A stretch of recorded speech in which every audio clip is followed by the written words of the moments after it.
YouTube, with the 2024 NBA offseason fast approaching and just around the corner as the NBA playoffs are coming to a close, my Philadelphia 76ers are sure in position to shake things up in the Eastern Conference with an abundance of tradable draft picks, a projected $60 million in cap for free agency, and two superstars already on the roster. This will sure be a very, very important offseason for my 76ers future. In this video, we're going to talk about the offseason for the Sixers, what's next for them, what their situation looks like right now, what the issues are with the team, and what they should look to address in the offseason from a 76ers fan's perspective. This is going to be a fun one for me to record, folks. Let's get into it.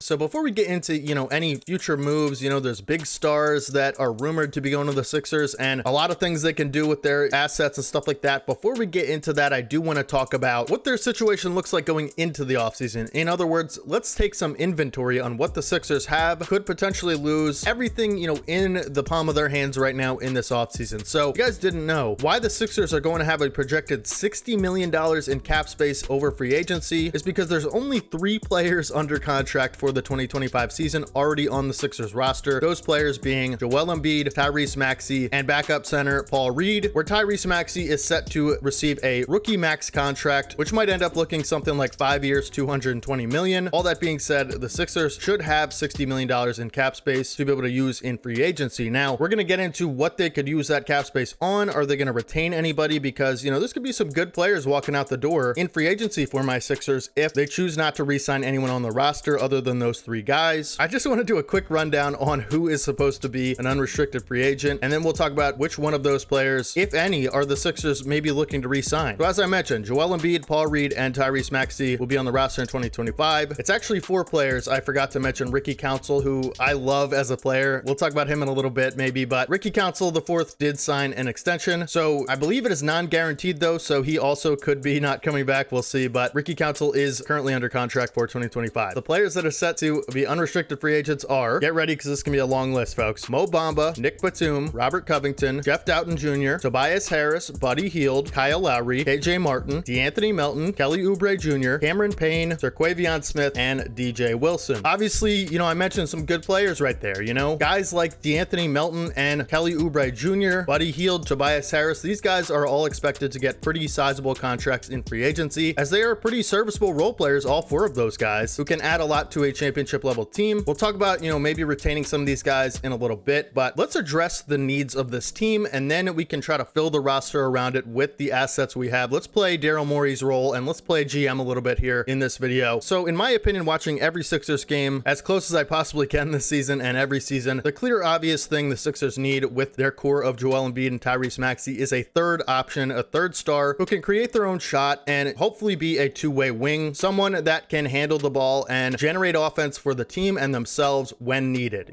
This is going to be a 3rd option type deal, but you have to have someone that's reliable and that can get their own shot when Embiid and Maxey are tired or maybe even injured, right? So this team needs a 3rd star, a 3rd, guy to come in and be able to generate offense for the team and themselves, be able to create their own shot, maybe play some defense on the other end. That is the number 1 priority of the 76ers, and Daryl Morey is going to be looking for a star in free agency and maybe even through trades. That is priority number 1 for this franchise. Now, the tricky thing could end up being, let's say you blow all of your $60 million on a 3rd star, talk about who that might be in a little bit, or you trade all your draft picks for a 3rd star, end up paying them that money anyway. How are you going to be able to fill out this roster around these guys? Like a lot of good role players are walking out the door who you already have a chance to re-sign, and you're going to blow that away for a good chance at a star. So that's another question. You know what I mean? If we spend all the money on a 3rd star, give a max contract to somebody at free agency, or trade our draft picks for a $50 million a year type player, is it just going to be like 8 veteran minimums to fill out the roster? That's an interesting thing I don't think a lot of people are talking about in this offseason for the Sixers, is if they choose to do that, max contract thing in free agency, how top heavy might this team look next season? That's not being discussed enough, but let's talk about some of the notable, free agents and trade assets that could be looking to settle down in Philadelphia long term in that 3rd star role. The most notable being Paul George, who is currently expected to be an unrestricted free agent and be looking on the open market. Now, there was a report just about a day ago that came out at the time we recorded recording this video that Paul George intends to stay in Los Angeles and play with the Clippers and sign a big extension. We'll have to see about that. Well, there's a lot of rumors going around about everybody right now as the offseason's fast approaching. Can't really trust rumors, but if that is the case, he would have to sign basically a max extension because that's what he's going to get offered on the open market, probably by the Sixers, is a max contract. Will the Clippers offer him that? I don't know, but let's just say they do and he's off the open market. Probably the second best free agent available is a slew of players that, could technically be a third star for the Sixers, would be a lot cheaper, but they all have their things that come with them. Players that come to mind other than Pascal Siakam and OG Anunoby, who I would expect to re-sign with both of their teams respectively. Players could be including Klay Thompson of the Golden State Warriors, DeMar DeRozan of the Chicago Bulls, James Harden, which,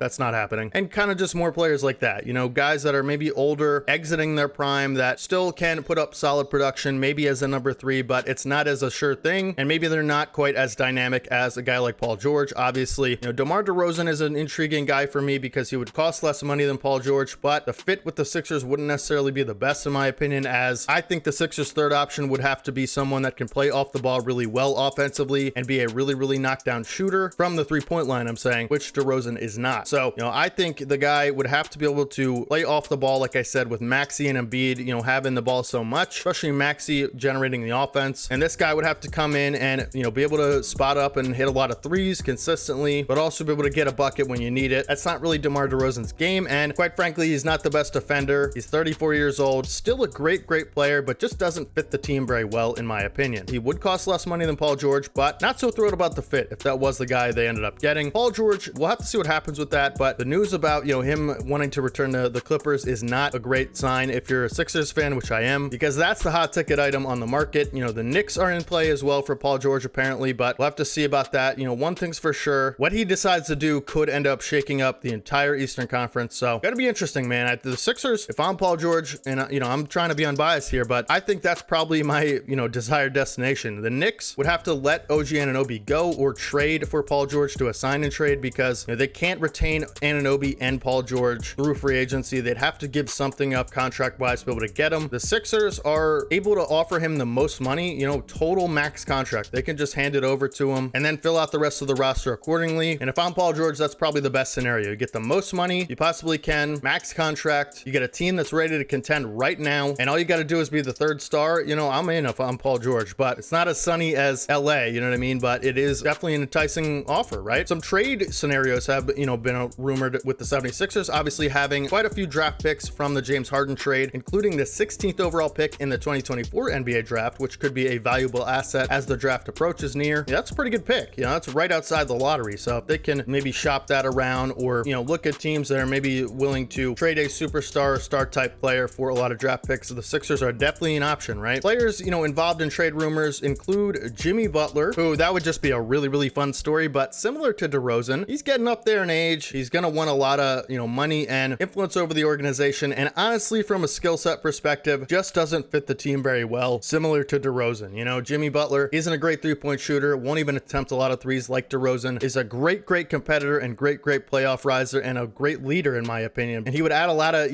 necessary dog to this team, because this is a team that lacks it. But listen, man, just don't love it for what you'd have to give up. You'd have to give up way more than that's probably worth. So it would probably have to be all your first round picks for Jimmy Butler. Not a perfect fit, right? Another guy, mentioned a lot in trade rumors with the Sixers has been Donovan Mitchell and Michael Porter Jr., who Donovan Mitchell, great talent in this league, probably a top 20 player or so in the league, maybe even top 15, top 10 if you want to go there. One of the premier offensive guards in the league. The problem is, again, while you'd always want Donovan Mitchell, you'd have to give up so much to get Donovan Mitchell, number one. And number two, the fit with Maxey in the backcourt just doesn't strike me as super great. Neither of them are great defenders. They're both small and they both kind of do a lot of, similar type of things. So not the best option. You'd have to take the ball out of one of their hands on almost every possession, probably be Maxey, and then his value plummets, right? So the fit alongside Maxey doesn't make a lot of sense. There's guys like DeJounte Murray, like I said, Michael Porter Jr., who is one of the more intriguing trade options, I think, for the Sixers. He's only, set to make just over $30 million per year. So that means the Sixers would have cap space if they didn't trade or any other salaries from the Nuggets to be able to go out and get some free agents to round out the roster. Michael Porter Jr. isn't necessarily the third type of offensive talent that you want, but he does fit the team seamlessly as a shooter and floor spacer. You always want a guy next to Embiid that can knock down threes from the forward position. That is Michael Porter Porter Jr. to a T. One of the best, most dynamic shooters in the NBA. Really opens up your offense, but like I said, not the type of guy that the Sixers are really looking for. So in my opinion, it's really gotta be like a Paul George or bust type of thing. DeRozan is okay. You know, a lot of these fits are okay, but they're just not great, you know, and you don't want to have to trade anything if you're the Sixers for similar value than you could get on the open market, right? If I'm going to trade for Jimmy Butler, why wouldn't I just sign DeMar DeRozan? You know, I know Jimmy Butler is the far better player right now, and the leadership and just intensity and dog that he brings is more valuable than you can quantify. But again, you know, the fit isn't seamless, and the guy also has his issues, right? So he's going to be 35 next season, you know? Either way you slice it, the Sixers, you know, the big decision of the third star is not going to be a perfect guy. There's going to be some baggage that comes with everybody. Paul George is, to me, the best option because one, you don't have to trade anything to get him. You know, you can keep all your picks for flexibility if it doesn't work out, or you need something at the deadline or whatever it may be. Maybe even just draft players with those picks. Build good role players through the draft. You know, you got Maxey at 21, which is a lucky thing. The more swings you have in the draft, the more, you know, young talent you can, you know, influx through the lineup. So there's a lot of flexibility there. But Paul George, like I said, is the best option of any of these guys because number one, the fit is flawless. Paul George can do a lot of great things off the ball and defensively, just naturally. He'll bring that to Philadelphia from day one, right? You don't have to worry about him taking the ball up the floor, how many, you know, touches he's getting per quarter. He doesn't have to, you know, have the ball. He's not a ball dominant guy. He doesn't have to be because his shooting ability is so great that he can make a good shot happen on a few dribbles. You know what I mean? So you can give Maxey and Paul George that freedom to be able to operate the way they want without, you know, one of the guys being too ball dominant and decreasing the other's value. Paul George is also a great and dynamic scorer other than just shooting. You know what I mean? We talk about bag talk, you know, he's the guy. He is able to break down a defender in one-on-one scenarios almost whenever he wants. You know what I mean? So he's a tough shot maker. He's a bucket getter, and he can still be a really good wing defender. So, you know, he fits the team seamlessly. And also you don't have to give up anything to get him other than your cap space, which is a big deal. You know what I mean? That leaves you a lot of options in the draft and with trades. So I think the Sixers should do everything they can to get Paul George. I gotta mention something else. LeBron James is also rumored to be testing the open market. If he does, the Sixers are clearly going to be one of the hotspot destinations that he would look at, and the Sixers have all the money in the world to pay him. He's already formed a little bit of a relationship with Tyrese Maxey, from what I understand. He's, you know, these players talk at the All-Star game, Embiid, and, you know, everybody talks at those All-Star games, and that would be something that I would never ever take my eyes off of as a Sixers fan. It's just the LeBron, Maxey, Embiid trio. I would be so annoying on this channel. I'm telling you guys, every day I'd have an update about how cool my team is. So you guys better pray if you're subscribed here that doesn't happen, because I will be so annoying and literally like a child of how happy I am with my team every day. But LeBron is supposed to be, you know, one of the guys that the Sixers look at. They tried to trade for him at the deadline, apparently. So the Sixers are clearly interested in him. You know what I mean? Whether or not he'll leave LA is the big, you know, thing. But obviously, if LeBron's available, that's my number one option more than Paul George. LeBron is older, but you'd have to commit to him less years. Don't love the idea of paying Paul George max money at 38 years old anyway. So maybe you get LeBron on like a 2-year deal or something, you know, similar to that with max money. Fill out the roster around him. Maybe bring some, you know, veterans back that you lose in free agency, like Nick Batum, like Kyle Lowry, like Robert Covington. You get a lot of veteran minimum guys, and maybe you keep your draft pick at 16 and take someone good there. That's a pretty solid squad, you know? But LeBron is obviously the number one guy. I should have mentioned that before, but I don't foresee that happening. I think LeBron's most likely going to stay in LA. We'll have to see what happens, you know? Either way you slice it, man, the Sixers have the most important offseason of my lifetime. You know what I mean? They have all of the chips on the table. They have everything they need to be able to get whatever piece they want. It's just going to have to come down to making the right decisions, and that's up to Daryl Morey. You know, he has the most critical job of his life in this next few months through free agency, draft, and trades to make this team great and greater than it's been in the process era, to maybe finally we could get to the Eastern Conference Finals and compete with these other Eastern Conference powerhouses like Boston and New York and Milwaukee and Indiana. I can dream, can I, right? I mean, come on, at least I can dream. What else is keeping me a fan of this team other than my location? Let me know down in the comment section who is the most intriguing third star option that's a realistic chance of the Sixers getting in free agency or trades that you think would fit well with this team. Another guy's Brandon Ingram, I forgot to mention. Let me know down in the comment section who you think that guy should be that the Sixers go after heavily, and who you'd like to see on this team. You know, for me, it's LeBron and Paul George. Those are the guys for me, but LeBron number one, man. If that could happen, I